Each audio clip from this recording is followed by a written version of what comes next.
So the dust is settled, the smoke is cleared, and we now have new SmackDown Tag Team Champions. Really? Daniel Bryan and Rowan. And there's a wild card rule in effect. All my ideas. All Brian's ideas.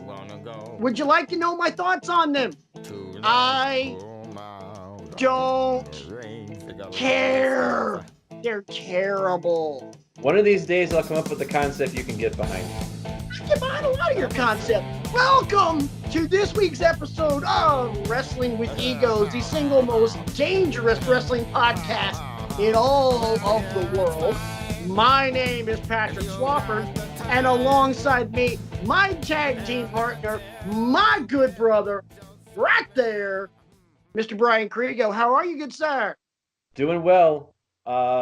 I don't know what's going on. I thought we just had a superstar shakeup, but now we have another shakeup with a wild card thing, and down is up, left is right, in is out, and I'm just really struggling to process all this. Right now, I think Vince McMahon is suffering from shaken baby syndrome, to be completely honest. I don't know. It's nonsensical. But to be completely honest, boys and girls, we're not going to talk about it. We got more fun stuff to talk about tonight. We're going to, instead of being so weekly topical, we've actually had some suggestions from from you, our amazing audience. Which, by the way, you can always hit us up on the old Twitter machine. I'm at Rant Mode On. Brian's at bkriego15. You can also email the show, like so many of you have done, and some of you have said some really awesome things about us, and then some very disparaging things about us. I'm looking at you, Chris Lemke. Of course, Chris Lemke says disparaging things about us. You can email the show at wrestlingwithegos@gmail.com.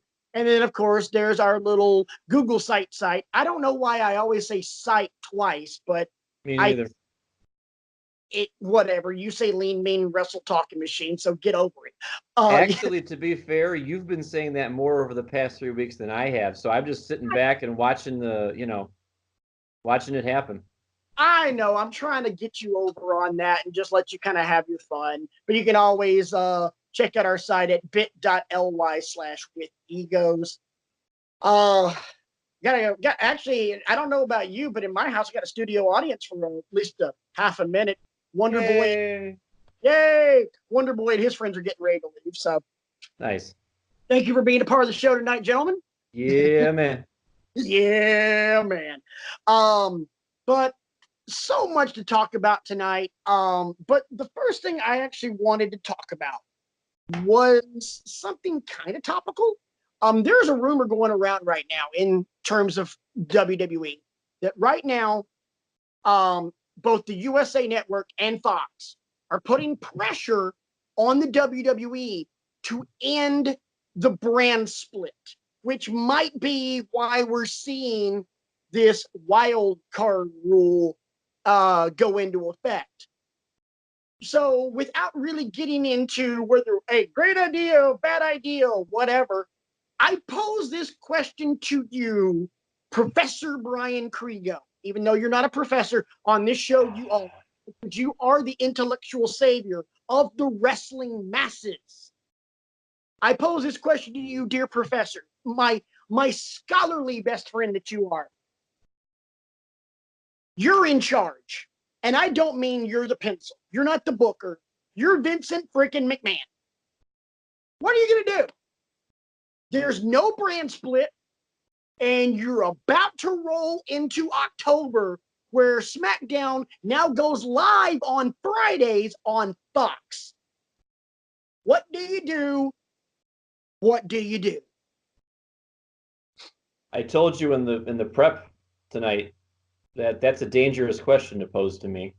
It's a dangerous question to pose to me, dude. You're opening Pandora's box with this mind. Well, here's what I do. If I was Vincent Kennedy McMahon, I would realize that this deal with Fox was my last great achievement as a wrestling promoter. Agreed.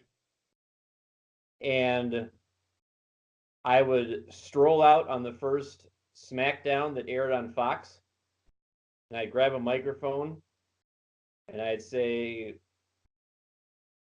"This is the last you're going to see of me," and I mean it this time.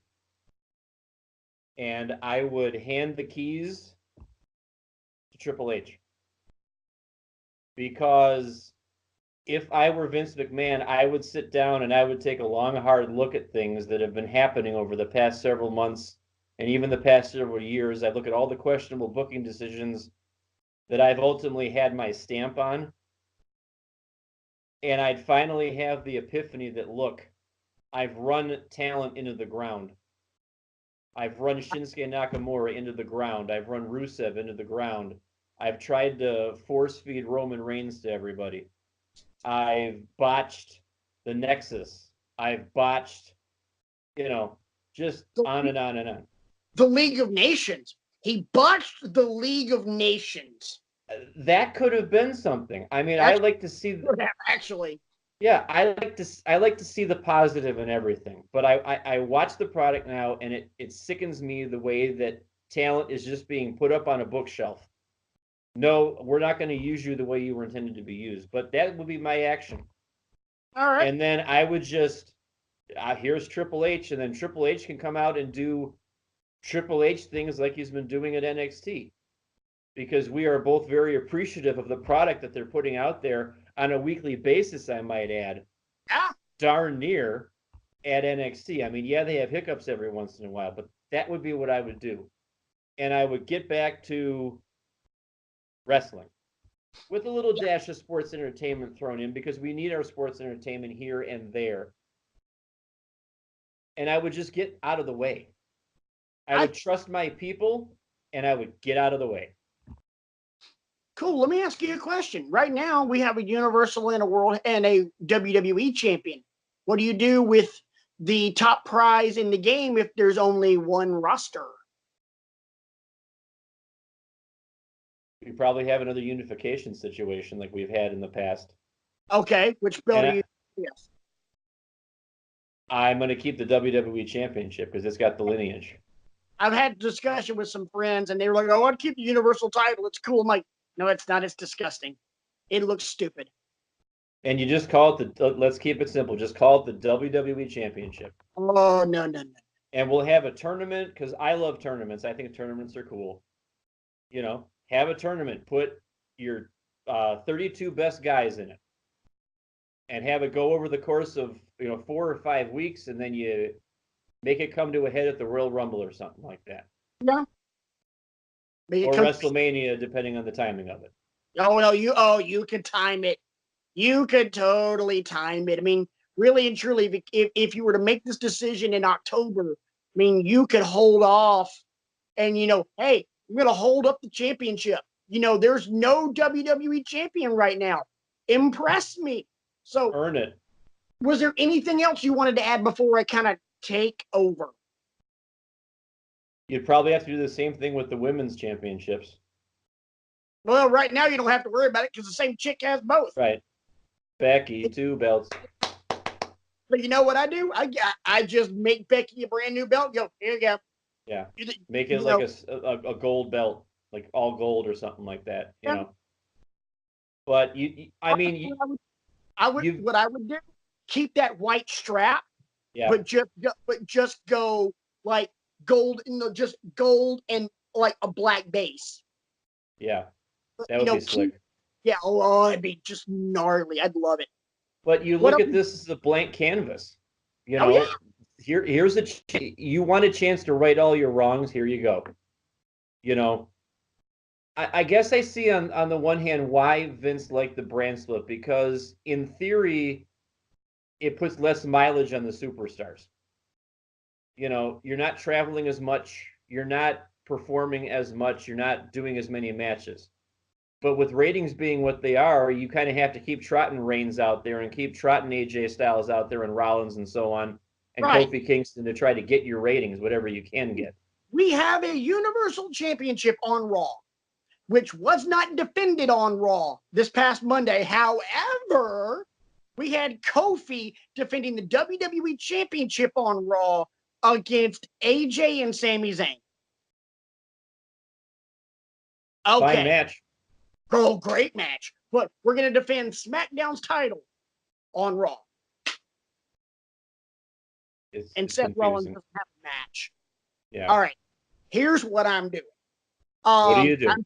I'm taking the Universal title and I'm going to hand it to Stone Cold Steve Austin and say, hey, you remember that one time you kidnapped the Intercontinental title from The Rock and you threw that some bitch off the bridge?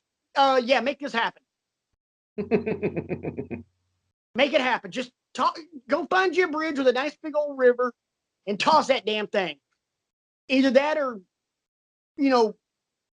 take it out to your ranch and shoot the hell out of it. Don't ever let it come back into this building ever again. And if you do, I'll find somebody to beat you with it. The WWE Championship becomes, and I'm stealing a little bit of some Paul Heyman thunder here. The guy who has that belt is the reigning, defending, undisputed WWE Heavyweight Champion of the world. Because you will have a tournament. Guy who has that is the champ. They are the man. You are the WWE World Heavyweight Champion. I loved it when they combined it when Orton and Cena had that ladder match and they combined it and then they called it the WWE World Heavyweight Championship. I'm like, that's the first time since like Hogan, like WrestleMania 3 Hogan, where they were Right. calling that. And I'm like, I love it. I love it. Do it again. It's a great name. The very next thing I'm doing is anybody on the creative staff. I am taking out to a back parking lot and executing every last one of them. Actually, no, I won't. I'll let the guy in charge of booking make those decisions as to whether or not someone gets executed or this person actually wants to use them. Because the very first decision I'm making, I am handing the pencil to Paul Heyman. Paul Heyman is in charge of creative. Here you go. I trust you. I'm not giving you free reign, but I'll keep I'm you not going to undermine you at every turn like other people have done. on a long leash, but you're on a leash. Yeah. So another thing I'm doing, I'm not dropping the US and I'm not dropping the Intercontinental. I'm doing one tag title. Yeah. I'm keeping the women's tag title and I'm making the women's tag title just like it is, where it can be defended anywhere. I love that concept they're doing with that. I'm not changing the damn thing. NXT, I'm not changing a farting thing with. Women's title, tag titles, North American, NXT Championship. Not changing anything. UK title, UK tag titles, UK women's titles. Not changing squat. The Intercontinental is the number 2 title. The US title is the number 3 title. Cruiserweight title gets more of a focus. Because there's so much talent on 205 Live that they're not using. It's a reason they just released TJ Perkins, which And is you've got 5 hours of prime time. You can find time for the cruiserweights. you can lengthen 205 Live to more than just an hour. Yes. You can move their asses to Full Sail. Put those guys in Full Sail? Hell yes. Yeah. Hey, we're going to do an NXT taping, and then tomorrow night, we're going to do a 205 Live taping. Yes, please. Yeah. You'll see the same people in the stands for 2 straight nights, but you know what? Nobody's going to care. Right. Hell yeah. Are you buying the plane tickets? Okay, good. I would maximize the hell out of the usage of Full Sail. So honestly, that's where I'd start. I'd probably release a couple people. I'd probably go sign a couple people. I'd send a couple people back to NXT.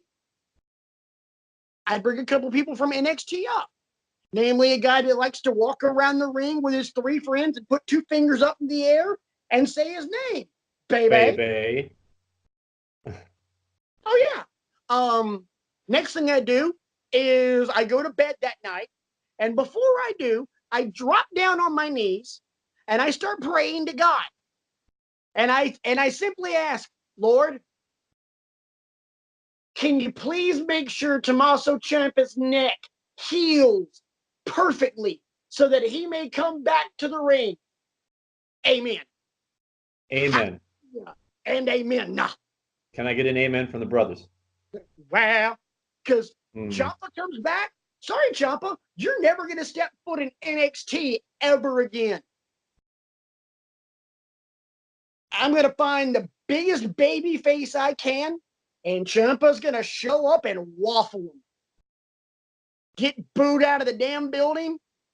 Blackheart's back, baby. As far as a heel, I'd build everything around guys like him and McIntyre. And I would, one creative focus I would change.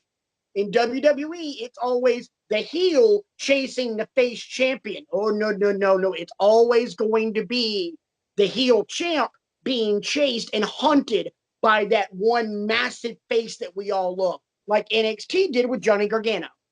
Yes. And how hard is that? Anything? Go ahead. I think we can both agree that it's a small confederation of people on the main roster that are stuck in 1986 with their mentality. They just can't realize what they have. They think we want comedy, and they think we want tag teams and 6-man tags, and it's not what I tune in to see every week. And that's why I'm glad for DVR, because I can just put Raw on, fast forward, through the tripe. Oh, Daniel Bryan's wrestling. I'll watch that. Oh, Bray Wyatt's on with his Firefly Funhouse. I'll watch that because, oh my goodness. Oh God. But I find myself fast forwarding through 75 to 80% of the product, and that can't continue to happen. You can DVR Raw and fast forward through it and make it through it in 45 minutes. By the way, rest in peace, Ramblin' Rabbit. I'm telling you. I'm telling you. What? Let's talk about it real quick. You're over here like, I'm telling you. Tell me. My least favorite part of that segment last night? What? Or the night before? What? The picnic? Oh, that was my favorite. Oh my! I have a beach ball, but I'm sad. I don't understand.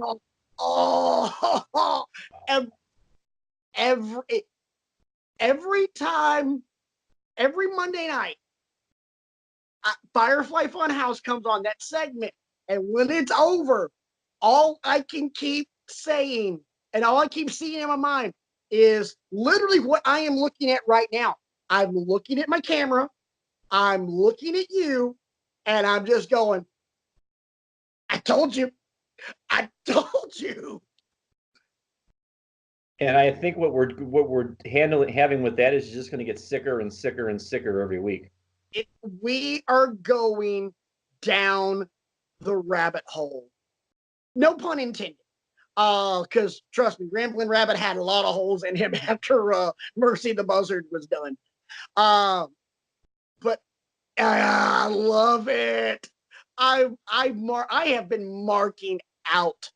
And that's about the only thing that they got going for them right now. That's what people are talking about. Bray Wyatt continues to be interesting. Well, that and Kofi. I mean, Kofi's showing his stripes big time. But in terms of like a character. Yeah.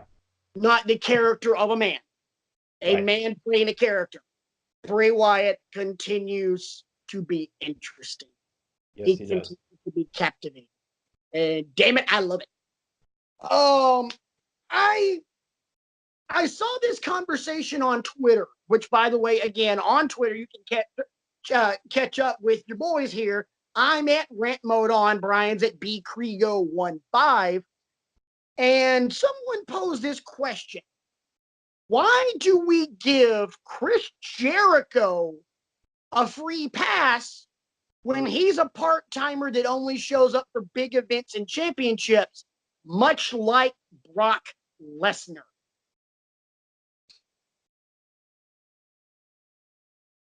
I have an answer. Go for it. I think Chris Jericho, for all that time he was in, plying his trade all over the world the way he did, and then all the time he was in WCW.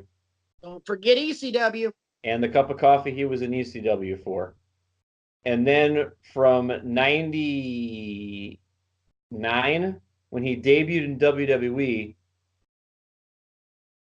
all the way through, what was it, 2011, 2012, or whatever it was. Yes, he missed time, but he missed time for personal reasons, the passing of his mom, and he was burnt out, and he was upfront with everybody about that.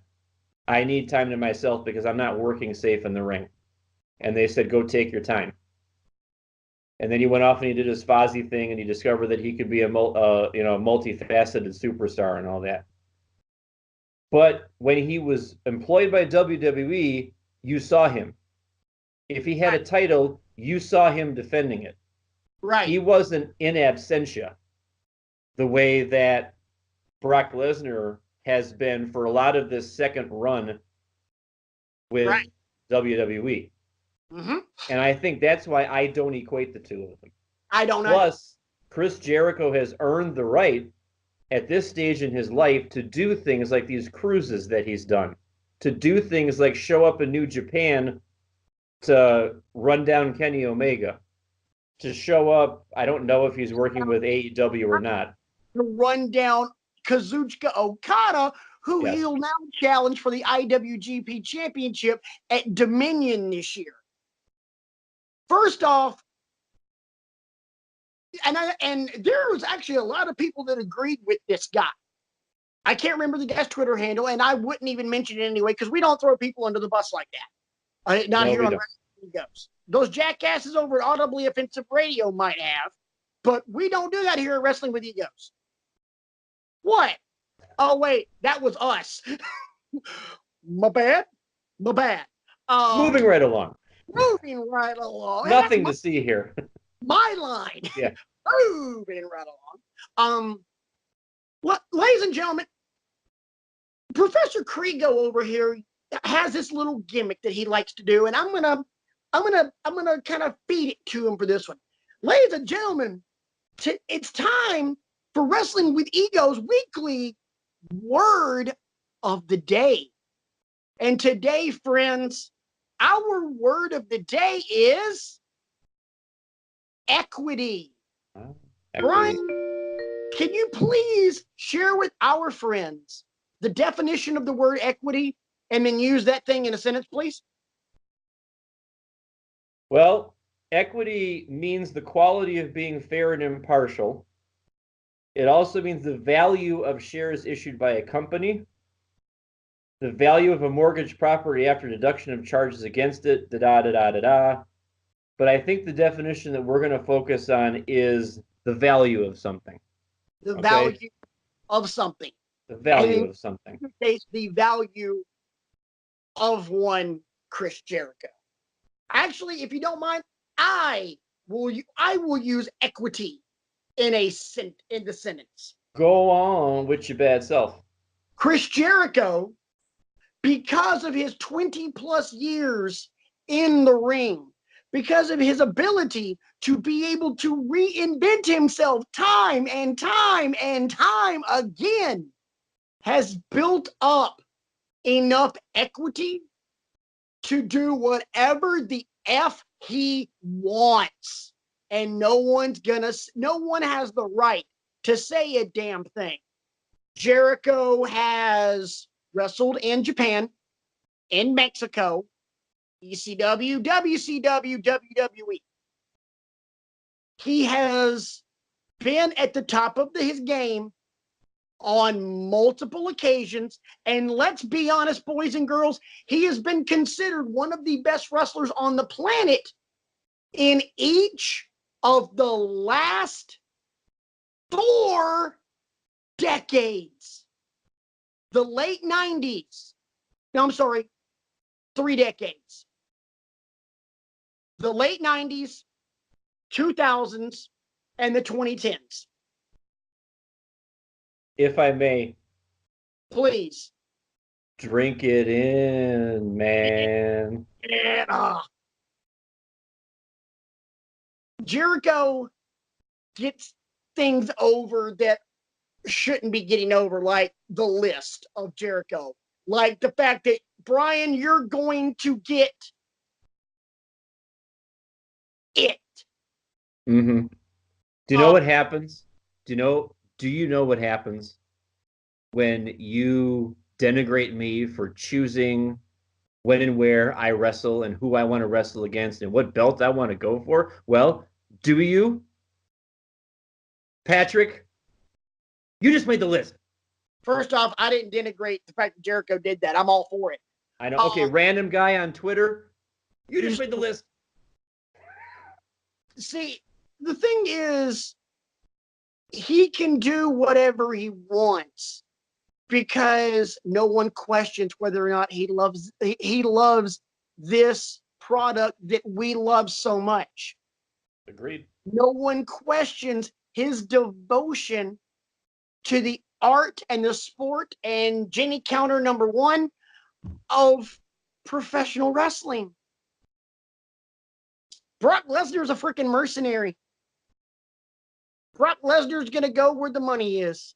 He retired from the UFC because he wasn't going to get an immediate shot against Daniel Cormier because Cormier's got to fight Stipe Miocic one more time. Go Stipe, get some from Cleveland. But don't get me wrong, I like DC too. DC's a great guy. And ironically enough, DC may actually end up being on the commentary team for SmackDown once it moves to Fox because Daniel Cormier is a massive wrestling fan. Interesting. Oh yeah, it could be very interesting. He's pretty good on the mic. He's a very good commentator with when Fox was doing their UFC stuff. Very good. Jericho's earned the right. Jericho wants to. If Jericho wants to try and get some sick sadistic ice cream man character over, go for it. You've done everything else. Why not? So the fact of someone saying, why do we give Jericho a free pass? Jericho's earned it. Jericho's flat out earned it. We don't question Jericho. We question Lesnar. All the time. All the time. Jericho comes back, he's immediately in the title picture. I know he's signed. He is signed with AEW. But if Jericho ever decides to make one last run in WWE before he retires, Jericho's in the title picture. Jericho will get a title shot. And you know what? He'll still be damn good at 50 years old or 40 something, however old he is. Right. I mean, I don't care. I'll watch it. Jericho's awesome. He's always been awesome.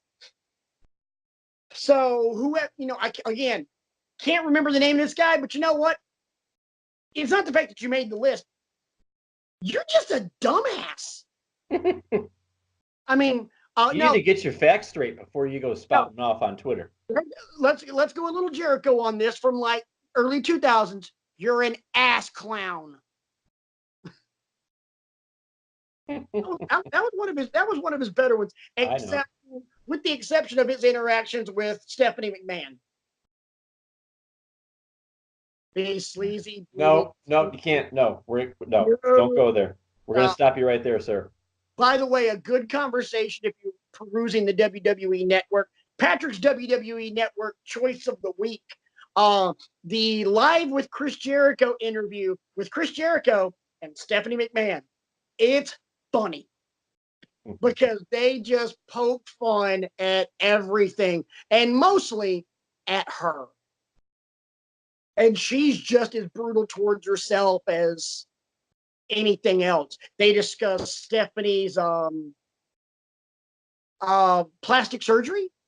They discuss the fact that she's clumsy, and she knows that she's giving Jericho ammo for any of this. She's like, "Yep, I know I'm gonna get it. I know I'm gonna get it." So, excuse me, yawn. Wow. I better hand my homework in before you fall asleep.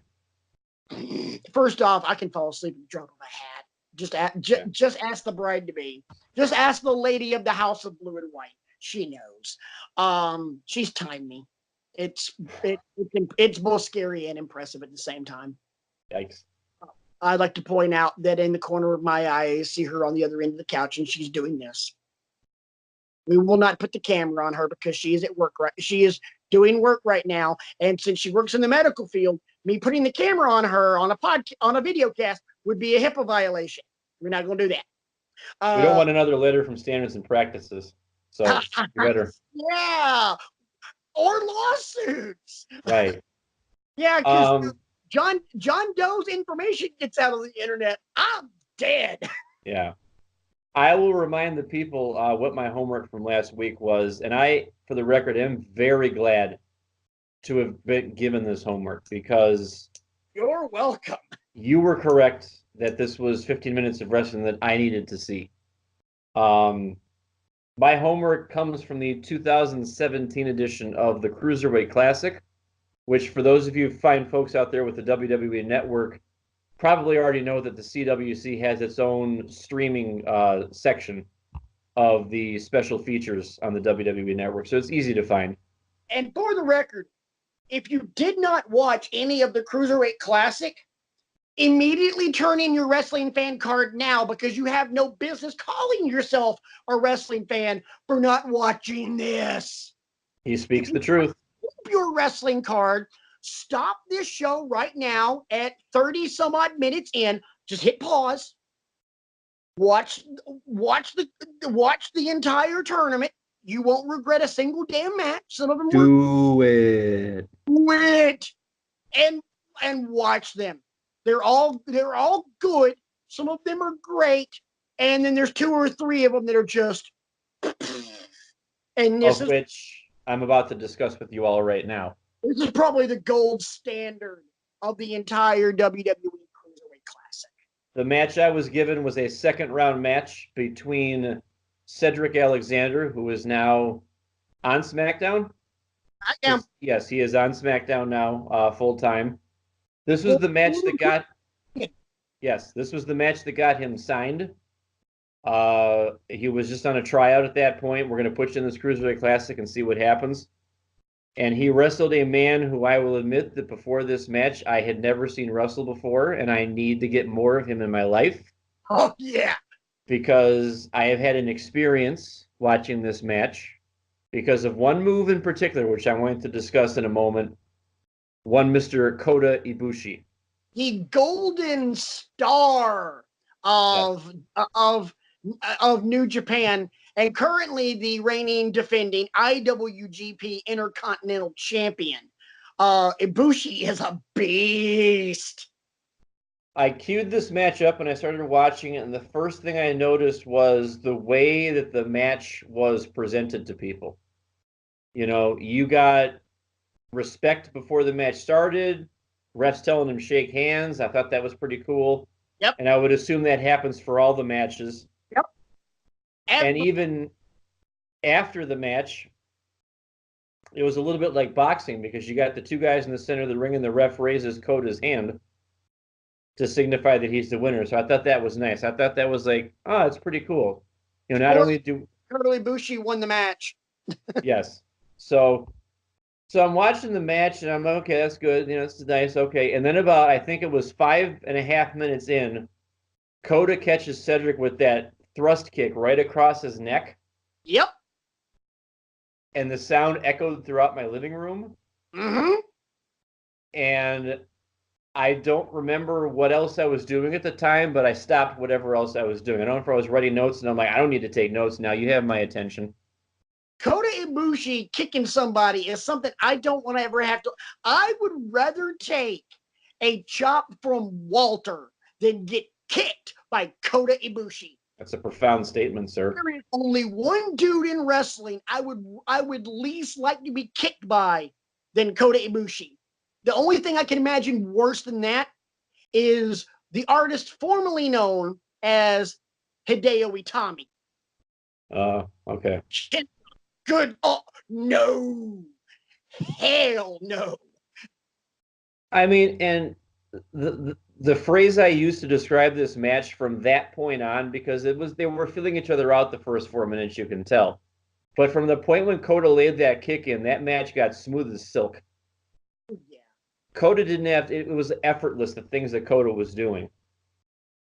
And then they just started trading, moves back and forth on each other. Near fall after near fall after near fall. You could tell the crowd getting more amped up, getting invested in it. And faster. Yes. So you were correct when you said this is 15 minutes of wrestling you need to see. You need to get that in your life. And I'm like, yes, I do. Help me out. Because I did not go back and watch it. It was just on my list that I had written down of homework of matches that I knew I wanted to give you for homework. I did not go back and watch it myself. I got a little busy. How did Ibushi finish that? Alexander went for 3 different, I guess what you would call finishing moves, and Ibushi kept kicking out of it. And I think it was some kind of a powerbomb variant. Golden Star powerbomb. It's that sit out last ride. Yes. That finished him off. And I could tell by the way Alexander's shoulders were slumped, he wasn't kicking out of it. I'm like, that's the match. It's done. That powerbomb of his is just sick. Because it's, get him up, and just like The Undertaker would do with what I used to refer to as the wedgie bomb, he'd, pick him up by his drawers, and then, but with Ibushi, he drops you, grabs your waist almost like the Batista bomb, and just sits out with you. I'm like, the impact. It was.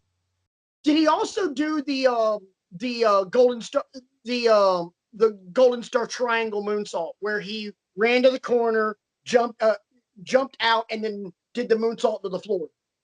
Jumped up, like he spun as he jumped up? Yep. Yes. Oh, is that thing not a thing of beauty? That was nasty. I'm like, all the faith you have to have in your abilities to do that and not have to pause to catch yourself or look where you're going. Just know, okay, I'm going to hit this and I'm going to make my mark. That was stellar as well. Oh, yeah. Just, he is so effortless in the ring. And trust me, there's a ton of stuff on New Japan from his New Japan days it's just phenomenal to watch, because he's just the whole way just smooth. And don't get me wrong, I love that match. I was like, oh my god, because I knew Ibushi was legit. I've never heard of Cedric Alexander before. I'm like, all right, who's this guy? I'm like, wow, he's good. Yeah. He's legit good. I hope they sign him. And then, to kind of piggyback off things you were saying, match is over. Ibushi gets his standing ovation, well deserved. And then you start hearing the chant of, please sign Cedric. Right. Alexander makes his way back to the entranceway. Triple H meets him halfway, shakes his hand, raises his hand, and then the rest is history. It's only happened twice. Him and Mia Yim, who's now in NXT, when she was in the Mae Young Classic this past year, please sign Mia, and then got the claps. Triple H meets her at the top of the stage at Full Sail, shakes her hand, gives her a hug, sends her back. She goes back to the curtain. Triple H has a microphone and simply says, okay. Yeah. So you need to see the match. If you haven't seen the match, you need to make some time for it, because you will not regret it. Kind of foreshadowing into our next segment, but over the last 5 years, is this one of the 10 matches you need to see before you die?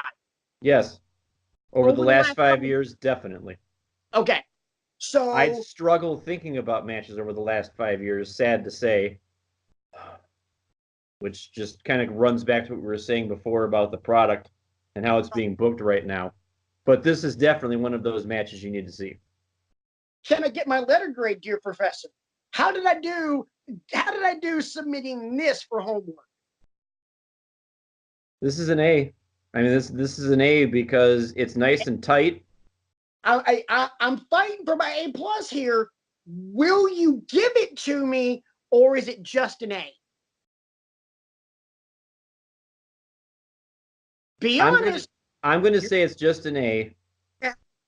because you know me, I like my matches to have backstory, and this was just a one-off. It was part of a tournament, and I'm not cheapening it because it was part of Right. a tournament. Um, and because of the first like part of the match where they were kind of Feeling, getting their legs under them, if you will. to be honest, that's why I was trying to fight for the A, because I know how you are, and knowing you like that good backstory. I'm like, okay, I know this match is 5 stars. That, no question about it. But can I get an A plus out of you? Because it's just cold. It's a cold match. Here's Kota Ibushi. Here's Cedric Alexander. It's a Off tournament. off you go. Off you go. Have fun. Tear the house down. So I wanted to know if I could have gotten that plus out of it. I can't. Cool. I can live with that. If you would have given me a B on this thing, I would have driven to your house and slapped the shit out of you. No, it's definitely an A. Hey, I'm entitled to one really bad 4-letter word a show. There's my one. Okay. Would you like your homework for this week? Oh boy. Yes. Hit me. Hit me with it. And there's a little bit of a caveat to this homework. There's always a caveat to your homework assignments. Yeah. I'm going to give you a match that I will admit freely that did not turn out the way I wanted it to turn out. Okay. Part of your homework assignment for the next time we are together will be to tell me what changes you would make to this match to make it better. Okay. Because I love the match for what it represents, but I think you and I will can both agree that things could have been done to make this match even better than it turned out. Okay. What we got? We're going back not that far from now to the year 2018. So it's a match from. Oh, I got a feeling I know where you're going. Where do you think I'm going? We're talking 2018. Yes. Are you giving me Roman and Undertaker? I was wrong. Okay, cool. No. 2018 Hell in a Cell. Charlotte Flair versus Sasha Banks. The first ever women's Hell in a Cell match for the women's championship. I remember this. I don't remember it vividly. I do remember this, and I already know one or two things that I would have had. All I'm going to say is I looked forward to that pay-per-view for that match, and I watched that match, and geez, I wish it would have turned out differently. I'm going to be honest, just without, because you know me, I like to try to give an initial review just based off of what I remember. Of course. And let's see whether or not I'm actually still feeling that way once I'm able to give like critical analysis. I remember watching Hell in the Cell last year here at the house and thinking that match went off like a wet fart. Yeah. Thinking this was kind of a letdown because, like you, I'm like, oh my God, it's, because I remember the last time women main evented a WWE pay-per-view, it was NXT. It was the Iron Woman match between Bayley and Sasha, which was awesome. And I'm like, okay, Sasha and Charlotte are gonna go nuts because it's Hell in a Cell. It's the first time women have main evented a main roster pay-per-view, and it's one of the iconic structures in WWE history. I mean, Mick Foley went off this damn thing. Repeatedly. It's going to be legit. And then I'm literally hearing the tuba from the Price is Right in the background. Boom, boom, boom, boom. It was a letdown. Yeah. So I'm very glad I got this. Thank you. I'm looking forward to watching this over the next couple of days and really being able to sink my teeth into it and go, okay, what went wrong? What went right? What would I change? So, Because I'll go on record as saying I have mad respect for those two for all they've done and for the risks they're willing to take and the fact that they want to be put in that spot. I just think this one didn't deliver, so I'm curious to see how it could have been improved. I agree. So this is a departure from what we've been doing because this is one that obviously has to be improved somehow, and how would we do it? Right. Let's go ahead and move into the final topic of the show. We talked about it last week, and we're ready for this one. This is going to be awesome because we did kind of a little bit of foreshadowing earlier when I asked Brian, within the last 5 years, was Kota Ibushi and Cedric Alexander one of the 10 matches you need to see before you die? Well, now we're going to talk about in the history of wrestling. Well, at least since our timelines began, the 10 matches we collectively feel these are the 10 matches you need to see before you die.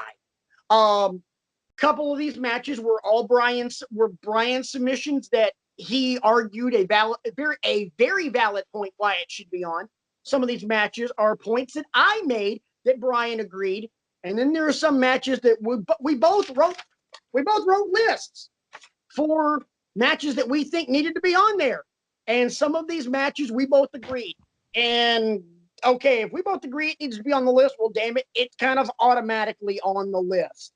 So, and the ones that we didn't agree on, you're not going to know whether it was mine or Brian's unless we tell you. But we will tell you the ones that we did agree on. Now, these matches are in no particular order.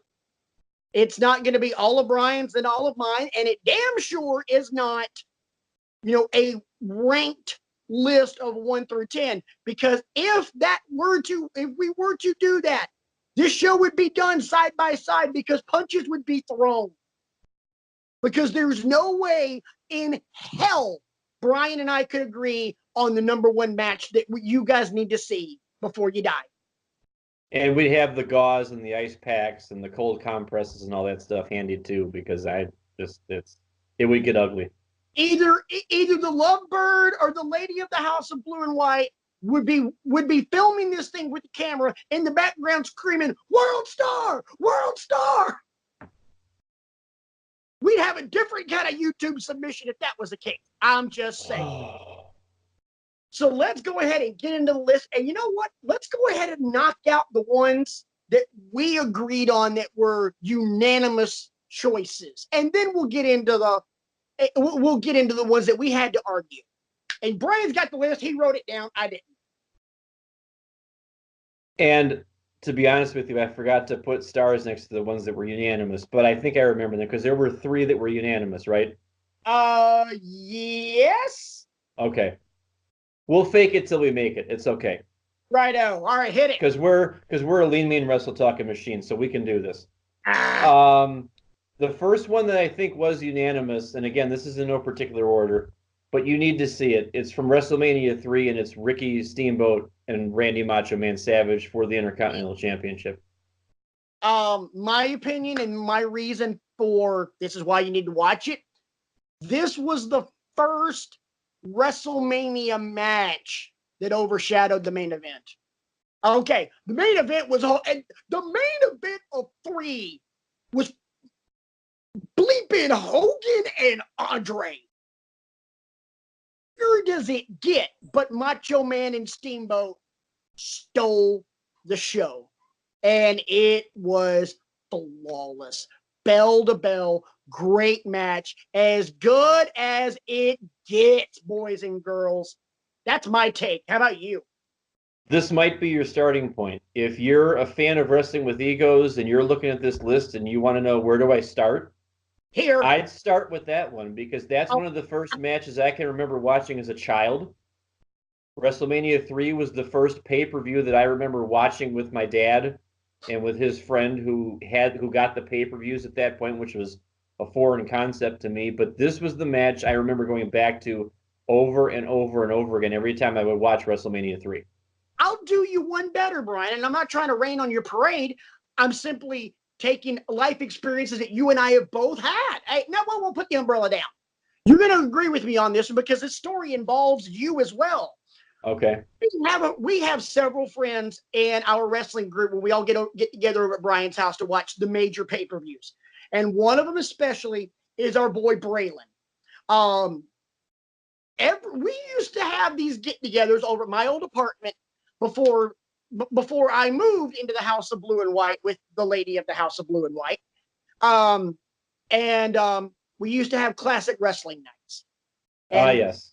we would introduce Braylon because Braylon is newer to wrestling than us.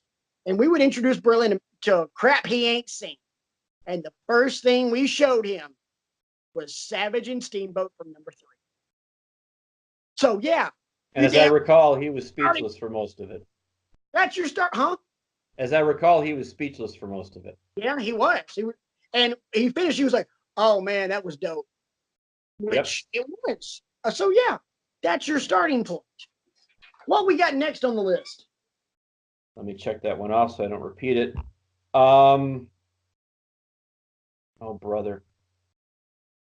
Yeah. WrestleMania 25, Shawn Michaels and The Undertaker. I mean, come on. Yeah. It's the dichotomy. It's, the darkness and the light. It's the darkness and the light, but can I also say this? Okay, if WrestleMania 3 is the starting point, Shawn and Taker at WrestleMania 25 is the masterpiece. It is, in my opinion, the greatest wrestling match I've ever seen. There is nothing on this planet, there is nothing on this list better, in my opinion, than Shawn Michaels and The Undertaker from WrestleMania 25. You can have a different opinion if you want. You're entitled to it. I will not agree with you. You don't have to agree with me. I'd have to hunt high and low to find one that holds a candle to that one, to be honest with you. If we're talking about best matches ever. I can't. This match gets emotion out of me. It makes me, because I watch this match, I love Shawn. I love Undertaker. I don't want to see the streak end. But if anybody's going to do it, it needs to be Shawn. This is my thoughts while watching WrestleMania 25. I continue to watch that match, near fall after near fall after near fall, crazy move after crazy move. Undertaker diving over the top rope to the floor, running over the cameraman, falling on his head, damn near killing himself. Oh my God. Mentally, I'm done after that match. Sadly enough, it wasn't the main event, and nobody in the crowd gave a flying rat's ass about anything else after that. And that, boys and girls, as you know, is when you know the match you just saw stole the show. Hello, Kofi Kingston and Daniel Bryan. Exactly. Your thoughts on 25? You didn't. It's a match I can't find a fault with. You want backstory? Hello, there's a backstory, and then you've got the character work that both of them put in. One of my favorite parts of the build-up for that match is, I believe it was SmackDown the Thursday before WrestleMania, when Shawn is out in, Shawn, you hear the Undertaker's music, but then the stage is all white. Yeah. And he comes out with the white hat and the white suit and pants, and he's in the ring with all the the mist and the haze, and all of a sudden the Undertaker comes up out of the ring and just grabs him by the leg, and oh my goodness, that was just, you know, because that's great storytelling. because the line Sean kept using was "My light will always overcome your darkness." Yeah. And Uh, then Taker's line, it must be hell trying to get to heaven. yeah, Yeah, it's it's so, it was so good. I know the other match that we both agreed on, and it is, I believe, one of two matches from New Japan. yes, you're correct. From Wrestle Kingdom 10. Turns out it is the final match in New Japan for both of these gentlemen. And it's the match that we should have really gotten at WrestleMania 2 years ago. AJ Styles and Shinsuke I'll Nakamura. toast to that. This match has everything. It has a championship on the line. It has two two phenomenal, no pun intended, wrestlers. Um, Two phenomenal artists, pun intended. Um, it has psychology. It has action. It has drama. Um, and it is a technical masterpiece. Strong style. Huh? Strong style. It is a it if we have another classic wrestling night, either over at the Kriego household or here at the House of Blue and White, and Braylon wants to be introduced to the world of New Japan Pro Wrestling, this is where we start. For New Japan, this is your starting point. There are other great matches from, way back in the day that feature Jushin Thunder Liger or the Great Muta or Masahiro Chono, or getting back to some of the older stuff with, Tanahashi in his earlier days, or Nakamura in his earlier days. But nope, this is where I'm starting. AJ Styles, Shinsuke Nakamura, Wrestle Kingdom 10. Agreed. And I love the match a lot because it was my first introduction to New Japan. I've talked on this show many times at length about how I'm trying to get out of my WWE lane. And Patrick, for a long time, was saying, brother, you got to watch this match. If you don't watch anything else, I mean, you got to watch this match. And finally, about a year ago, I think it was, I queued it up. And I think I called you the next night and said, dude, that match, oh my God, so good. I simply said, told you. Wait, Right. so all right, we're gonna do something a little bit differently here on Audibly Offensive Radio on Wrestling with Ego. I know I do it every week, dude, and the reason I keep shuffling like this is I have to pee. So, what is the next match, Brian?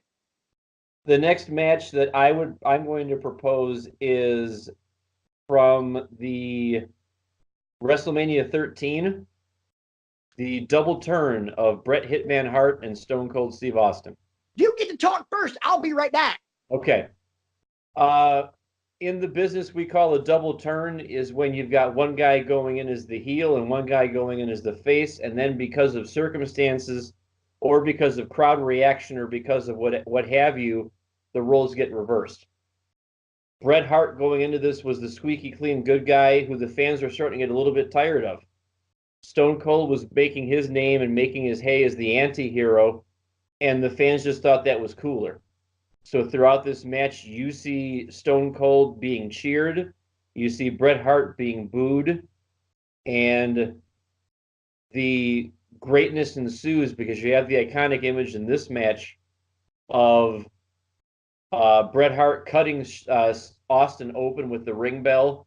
He's got the blood pouring down his face, and he puts Austin in the sharpshooter, and you've got that blood spilling down his face, that iconic image then of Austin passing out, for lack of a better term, passing out in his own blood.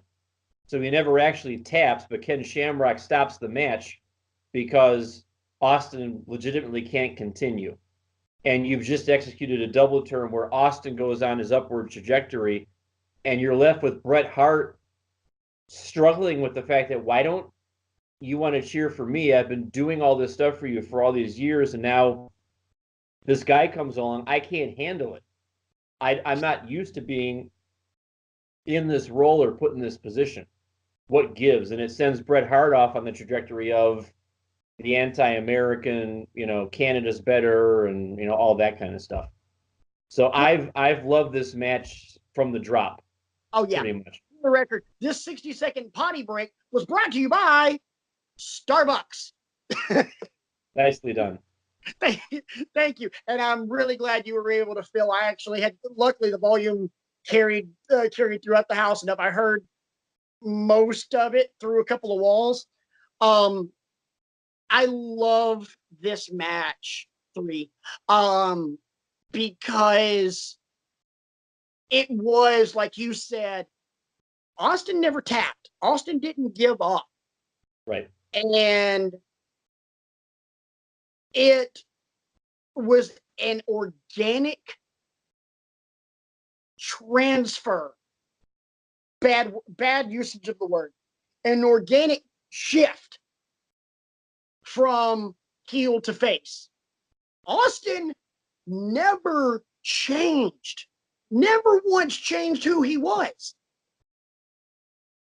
But because he didn't tap, it made him more endearing. Right. Just like Mick Foley going off the freaking cell, Foley never changed. He was the same dude. But he fell off the cell and he got his ass back up. Austin never tapped out, passed out. Great visual, pushing up, and the blood going down his nose and in between his teeth. Oh, it was so cool. But one thing I want to piggyback off of you, because you made a great point about Bret being just befuddled because now they're booing him. And he doesn't get it. Right. And the first thing I thought when you said that was an old story from legendary hockey coach Herb Brooks. Herb Brooks coached the Miracle on Ice team, the U.S. Olympic team from 1980 that beat the Russians. Brooks made a statement with about 3 minutes left in the game. USA's up 1, and Russia's not playing with any urgency. The Soviet Union's not playing with any urgency. They're not pulling their goalie. The backup goalie, because they'd already benched Tretiak, who was considered at that time the greatest goalie in the history of greatest goalie in all of hockey. The Soviet coaches did not know what to do because they'd never had to play from behind. They never had to play with a sense of urgency. Bret Hart never had to be an asshole. And he didn't know what to do. And truth be told, I think he's always been bitter about that. Because he never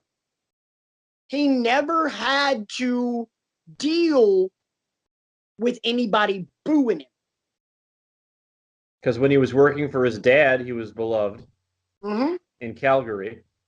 When he was with the Hart Foundation with Jimmy Hart, let's be honest, nobody really gave a rip. Right. When he went off and was a single star, he was booked to be the hero all the time. Right. And he was, in fact, because he was just that damn good in the ring. Yes. But then the fans, as we've mentioned, grew tired of it after a while. Well, the same way they were tired of Rock when he first came out, and Rock had to discover his inner heel. Oh, well, people got tired of Rocky Maivia because Rocky Maivia was just so damn sugary sweet. Right. It was just vomit inducing. But I love that match. That was a definitely, and one thing I liked about it, storytelling. This story of good guy, bad guy, but the bad guy isn't like a villain. It's not white and black. It's white and shades of gray. Right. There's no bad guy in this until Bret flips his crap and Shamrock ends up suplexing Bret because Bret won't let go of the sharpshooter. So it began WWE's love of the anti-hero. which up until that point they'd never really done. It was always good guy, bad guy, bad guy, Right. bad guy, bad, good guy, good. You Right. cheer for this guy. You don't cheer for this guy. So, what is next? Next is one that you put forth from War Games 1992. I love You've got the Dangerous Alliance run by Paulie Dangerously versus Sting Squadron. I threw this one on there. I love War Games. It is one of my favorite gimmick matches in the history of wrestling. And this, in my opinion, is the best one. It's just non-stop ass kicking the whole time. You've got on the Dangerous Alliance. I mean, listen to the names on this, on the Dangerous Alliance. Might be one of the greatest stables ever. You have beautiful Bobby Eaton, one half of the legendary Midnight Express. You have now WWE Hall of Famer Larry Zbyszko. WWE Hall of Famer Double A, the Enforcer, Arn Anderson. WWE Hall of Famer Ravishing Rick Rude. And WWE Hall of Famers, at that time, stunning Steve Austin. It's a good squad. What the hell? And then you've got Sting, the Steiner brothers, Booker T, and I want to say it was Booker T and Stevie Ray. I think so. I want to say it was Harlem Heat, the Steiners, and Sting. Okay. What's not to like? That's a hell of a War Games. And they just get in there and just beat the ever-loving dog crap out of each other for 30 minutes. I mean, it is what War Games is supposed to look like. It is nonstop, and it's just intensity the whole way. And the crowd's feeling it too. There's no dead time in the crowd. The crowd's into it. It's just go, go, go the whole way. I loved the match. It's just, if you want a good action fight, you know, like watching a Jackie Chan movie, or if you're into boxing, Arturo Gatti and Mickey Ward, just one of those just rock'em sock'em robot kind of fights. War Games 92. That's your boy. War Games is such a cool concept too. It's one of the things that I almost wish I would have been watching WCW when it was happening, because to see a match like this would have been cool. Yeah. You see it as it happened. I mean, I've seen the collections on the network, and I still have your your Blu-ray, by the way, from all those years ago that you let me borrow. That's where that went. Okay. Yeah. So every once in a while I queue one up just to see what all the fuss was about. And of course NXT has brought it back as their November lead up to Survivor Series, and they've tossed off a couple of great matches as well. Oh yeah. This year's War Games was really cool. Only problem I have with NXT's is there isn't a top on the cage. I hate that. True. I hate that. But at the same time, without that, you wouldn't be able to see Ricochet do a double moonsault off the top of the cage. It's ridiculous. Freaking ridiculous. What is next, good brother? Next is WrestleMania 17. Tables, Ladders, and Chairs Part 2. With the Dudleys, the Hardys, and this was hardcore on my list. I'll let you give your thoughts on it first, if you don't mind, and let me go last on this, because mine will be short and sweet. We talked last week with the Hardys about some of the things they were able to do with innovative concepts and tag team matches, and everything's in full force here. This was the follow-up to the SummerSlam match from the year before, which is why it's called TLC 2, and all they did here was up the ante.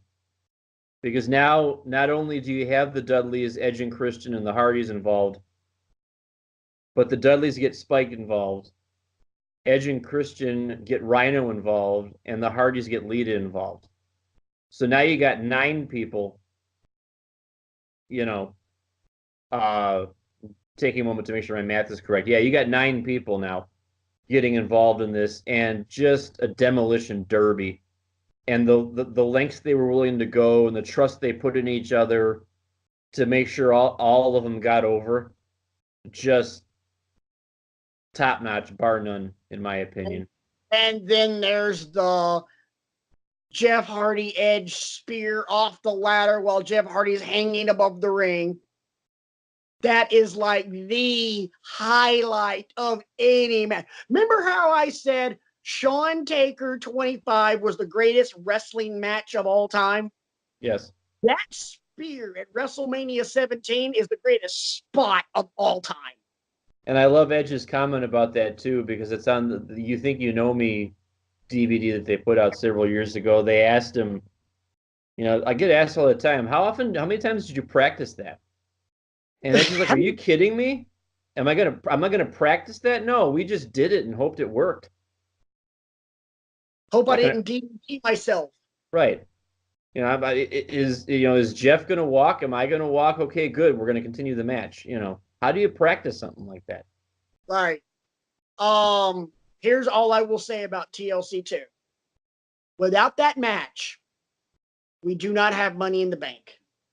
Without that match, we do not have a TLC pay-per-view.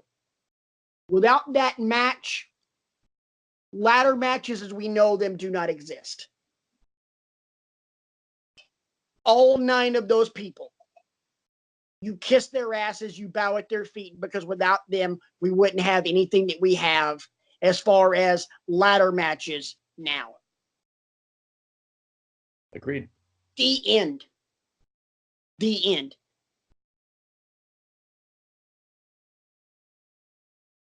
There's not much else that you can say about it. That match is... It's definitive. It's definitive. It is...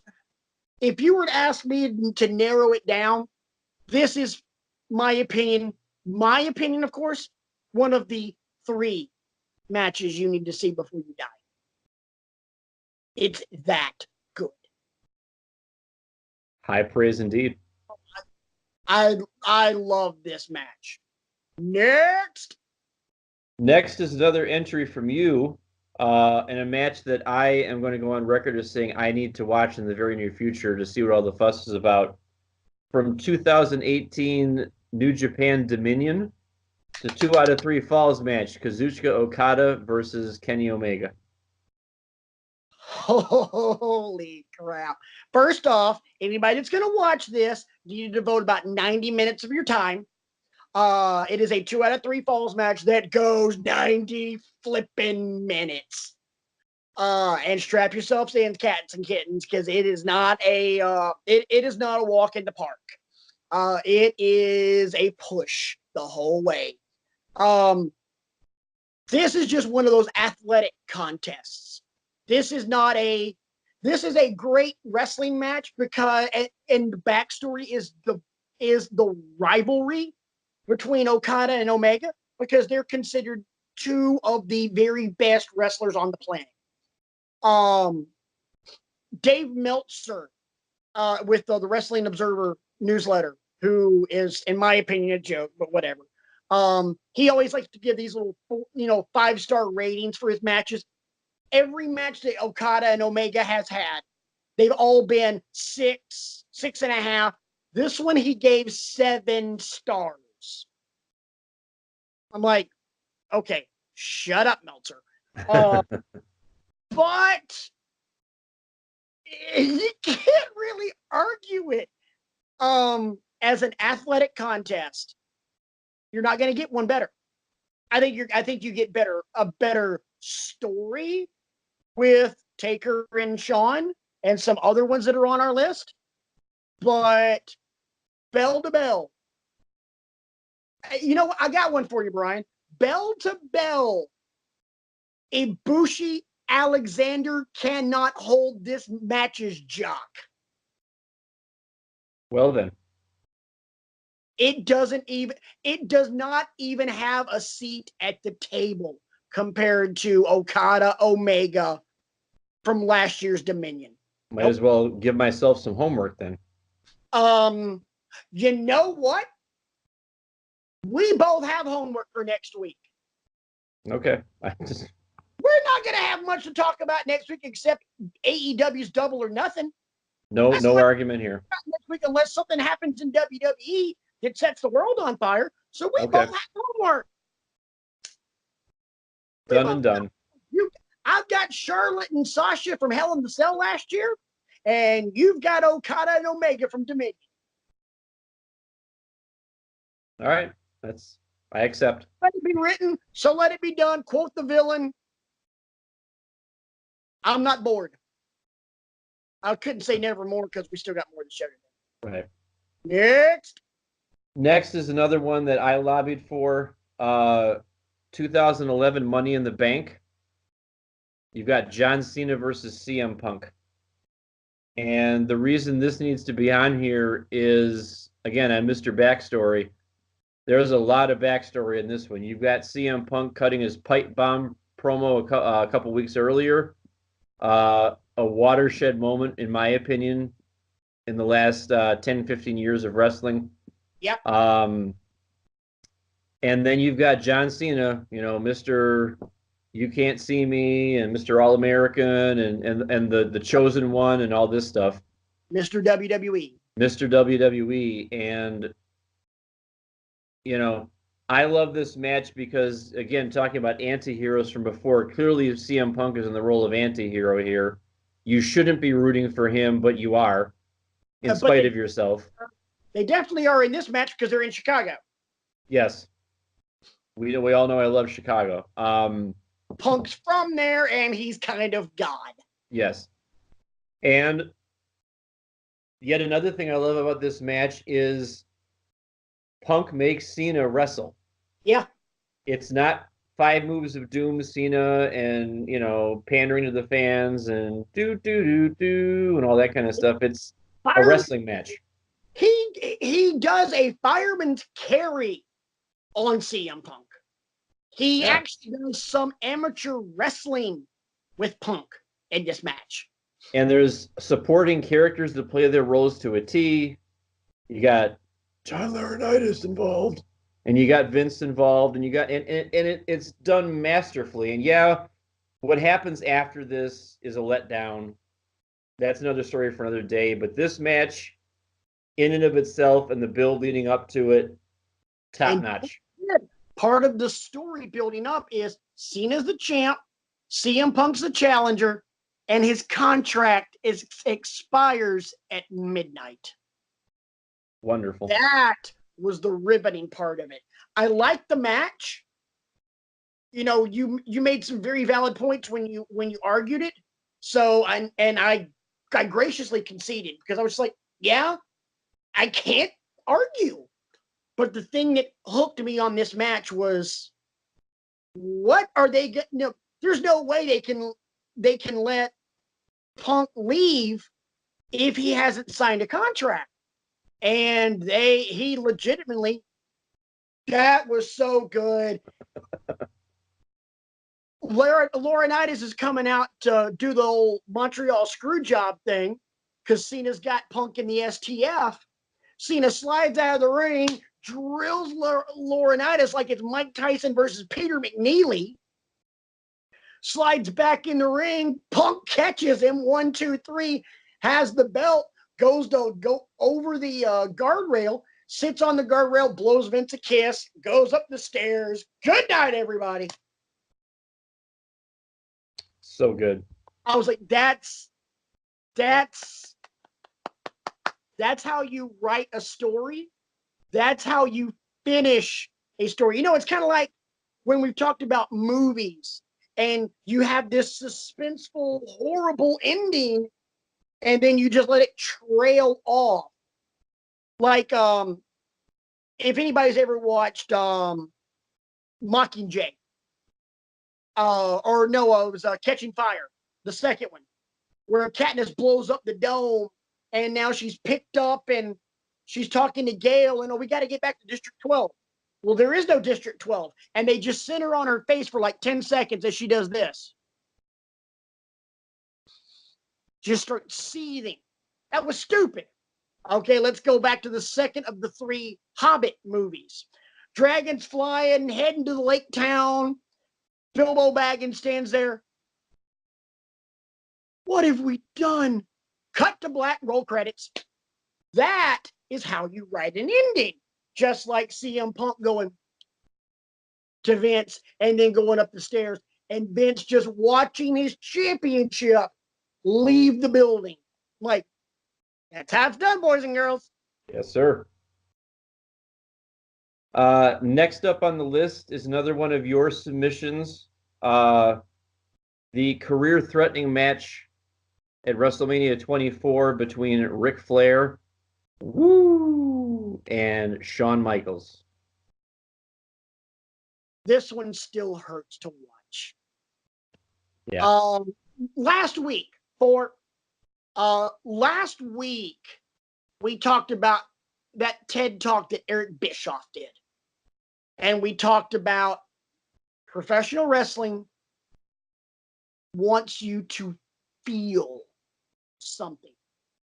If you've been a fan of professional wrestling for 15, 20 years, in my case, 30, I think it's safe to say I was watching wrestling when I was 36 years, almost 37 years. You know who Ric Flair is. You know Ric Flair is, as far as professional wrestling is concerned, he is God. He is Buddha. The Alpha and the Omega. He is every deity you want to be wrapped up into one as far as wrestling is concerned. He is the be-all, end-all. End-all, be-all, holiest of holies, Alpha and Omega. He is where the conversation begins and ends. And it's his last match. And it's the drama of, is he going to lose? Because if he loses, he has to retire. If he wins, career gets to keep going. Oh my God, is he going to lose? Is he going to lose? Is he going to lose? Oh, he didn't lose. And you're watching this old man who, let's be honest, should have retired years prior, getting one last dance in the sun with arguably the greatest in-ring performer to ever live in Shawn Michaels. And Shawn gets every little thing he can out of Ric Flair. And it's emotional. And Flair's in the center of the ring. He's barely getting to his feet, gets his hands up. Come on, Shawn. Come on. Because earlier in the match, Shawn went to hit the super kick and hesitated. And then Flair low blowed him. So now you get this great shot of Shawn and you see him mouth the words, "I'm sorry. I love you." And then super kicks Flair. 1, 2, 3. And that's it. That, ladies and gentlemen, is one of the moments in wrestling where I cried. Because and you've got that's the man, and now he's done. And one thing you'll notice about that match is Shawn doesn't waste a whole lot of time celebrating either. He just out of that ring fast. Shawn is out of that ring faster than the night he got out of the ring at the Montreal Screwjob. Right. It's not my time, it's your time. See ya. Shawn puts his hands on Flair's head, says something to him, kisses him on the forehead, and is gone. Yep. Cameras don't even follow Shawn going up the ramp. It's Flair. Yep. Rightfully so. But yeah. Just, it's emotional. It makes you feel, and I have never seen a match that makes a true wrestling fan feel more than that one. Definitely. And our final submission, but by no means the least of these submissions, is one that I lobbied hard for. It's the Iron Man match from NXT Takeover Respect. Call it right. Do it right. What? I hate the fact that you keep calling it the Iron Man match. They called it an Iron Man match. Listen, the Iron. It's Iron Women. Yes, but they marketed it as an Iron Man match. They didn't call it Iron Women. And they were incorrect in doing it. Okay. Between Bayley and Sasha Banks, I'm a big Bayley fan. I know her character's gotten stale as time has gone on, but this was Bayley at her apex. This was Bayley just riding that wave. You're going to take me seriously, and I'm going to get people behind me, and I'm not going to be an afterthought.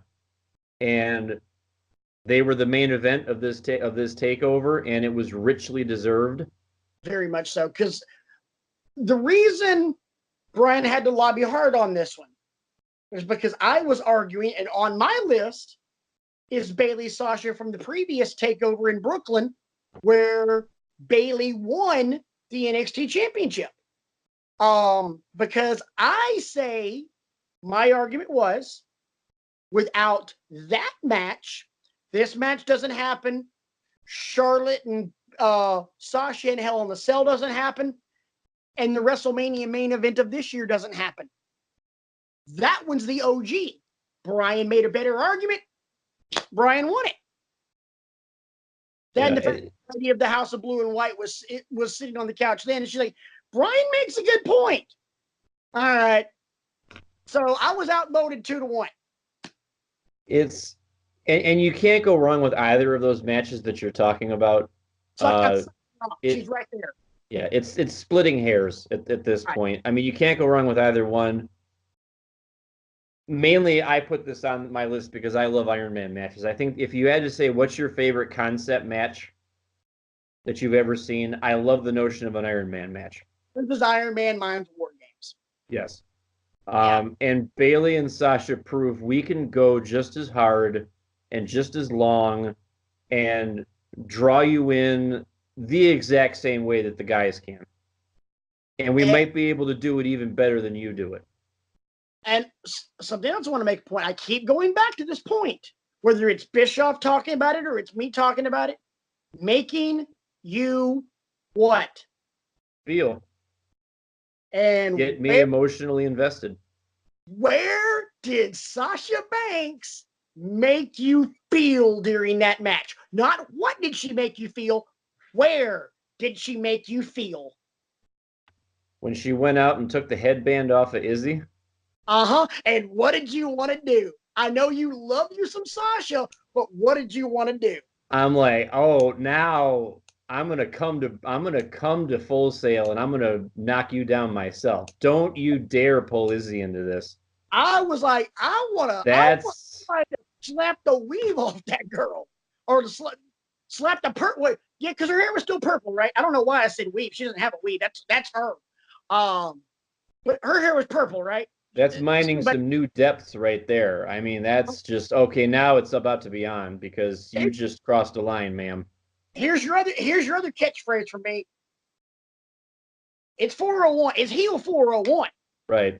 It's just like, oh, you didn't go there. That's the last chapter of 401. That is the last chapter. That's the extra credit. Oh, that's the extra credit assignment. There are some things that, from a heel perspective, as we all know, I love heels. I see a good heel turn. Yeah, that was nice. KO turning on the New Day a few weeks ago. That was nice. There have been some heel turns where even I've gone, oh, you son of a. And when Sasha did that, I was like, you dirty. I'm stopping. But I was like, oh, you. And then WWE, who does it better than anybody, makes you feel. What do? They cut a camera right to Izzy, who is being held by her dad and crying. I was like, oh, I'm gonna. Think about it, dude. I was 4 years ago. Yeah. A few months prior to this match, what happened to me? I became a dad. Yes, that's right. I have a little girl. And I'm like, honestly, first thing I thought was, what would I do if I had, because Izzy was 8 then, because she's like 12 now. I thought Izzy was older than that. No, she's like 12 or 13. Because she's got a contract now. Good on her at a Yeah, wrestling school. yeah. I thought she was older. I What? could be wrong. She's doing training at the Monster Factory. There God you help. go. Yeah. Like that. Yeah, that's the yeah. Come And get you some, Izzy. Okay. if you really want to feel something, go on Twitter and find the video that Izzy's parents posted of her getting her birthday present, which was admission to a summer camp at the world famous Monster Factory. First thing I thought was, and this is the moment we're going to see back 10, 15 years from now when she main events WrestleMania. Yep. All the feels. Oh yeah. But that match made me feel. And I know, no joke, I legitimately hated Sasha for a while after that. I was like, that was just dirty. That's the unforgivable sin. She did Easy dirty. Yeah. But the one thing I loved more than that, talking again about feeling, matches tied, final seconds, and Bailey gets the crossface on Sasha. And then with a leg over her head, just starts kicking the hell out of her. I'm like, Took it into found another gear. She is, in the last couple of seconds, she is curb stomping Sasha. So not only are you thinking, is Bailey gonna win it? But to a degree, Sasha's getting dragged for what she did to Izzy, because Bailey now gets a little bit of a nasty streak here in the last couple of seconds. Like, kind of like when your grandmama took a belt to your butt. I'ma teach you for doing that to Izzy. The receipts are coming due. Oh yeah, and it's just like, get her. So it's our hope that you take. That's gonna be good or not. Yeah, it's our hope that you take these 10 matches as a sampler platter, if you will, and take them out for a spin. And obviously, let us know what you think. Let us know how on we are, or maybe we need to rethink our choices. Or give And us suggestions. What did we miss? yeah, what did we miss? Because we probably missed a few. Oh, I Because guarantee. there were other ones that were bandied about that didn't make the cut, obviously. Right. And we'd love to hear from you. You can tweet either one of us. Brian's at bcrego15. I'm at rant mode on. You can email the show right here at wrestlingwithegos@gmail.com. Don't forget to check out the Google site. There you go. I'm going to keep doing it now because every time I do it, you start to chuckle. And now I'm just like, you know what? We're just going to go with it now. The Google site at bit.ly/withegos.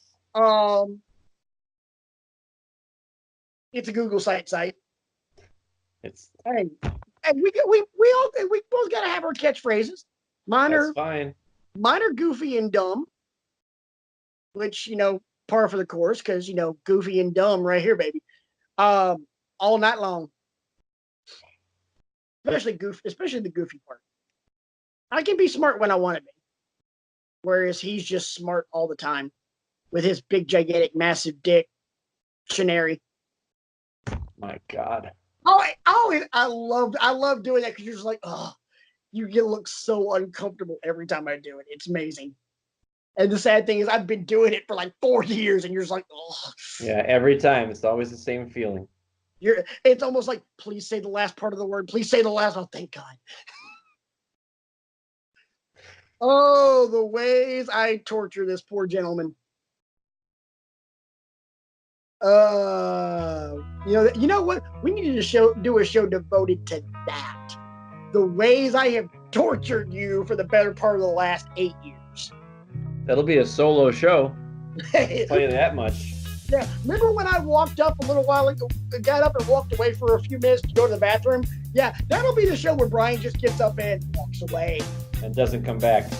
Remember a couple weeks ago when you announced that you were Jeremy Atlas and I kind of did this number? Yeah. Yeah, you'll be doing it the entire time.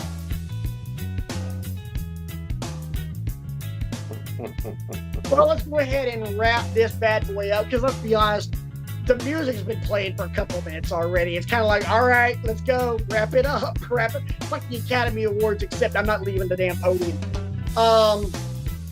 Security. We need to, yeah.